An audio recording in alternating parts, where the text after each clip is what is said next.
Юрист Тимур Алхуджоев уже не в первый раз по поручению своих клиентов занимается ликвидацией юрлица. Процесс этот долгий и сложный, занимает порой 3-4 месяца. Очень много компаний открывается.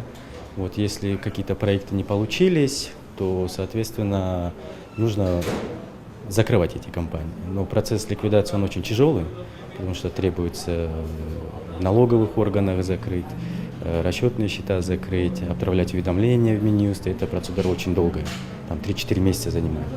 Если открывать компанию очень легко, то закрывать компанию очень тяжело. Открыть юрлицо можно буквально в день обращения. Вот закрывать приходится долго и сложно. В настоящий момент в рамках дебюрократизации госорганов предлагаются изменения в эту процедуру, которые позволят сократить время и силы владельцев фирм. 2 месяца должно объявление висеть у нас на сайте, мы сокращаем срок на 1 месяц, скажем так. Да?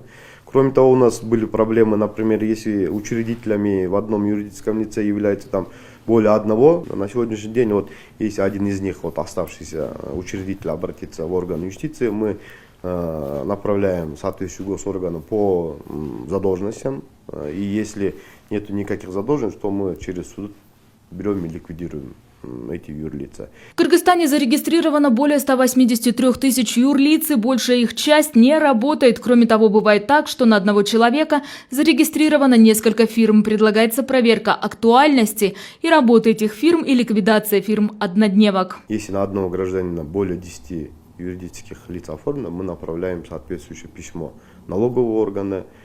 То есть данное письмо содержит такого характера, то, что мы запрашиваем, предоставляются ли там отчеты и так далее, там потом оплачиваются ли все налоги. Все нормально, отчеты предоставляются, налоги сдаются, то мы регистрируем данное юрлицо. А если приходит ответ, то, что да, отчеты не сдаются, там задолженность по налогам, то мы отказываем в регистрации данного юридического лица. Кроме того, в рамках дебюрократизации госорганов планируется усилить работу по цифровому взаимодействию Минюста и налоговых органов.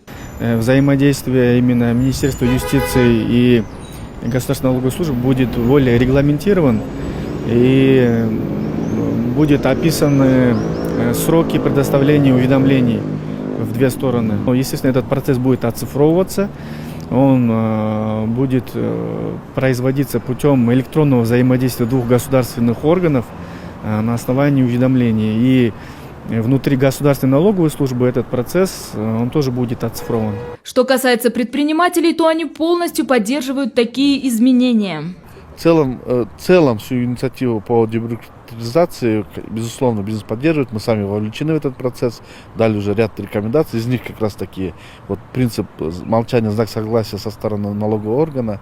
Это тоже как бы давно мы уже рекомендовали, и благо, что это будет принято и будет реализовано. В Минюсте и налоговой заверили, что инновации будут приняты в ближайшее время.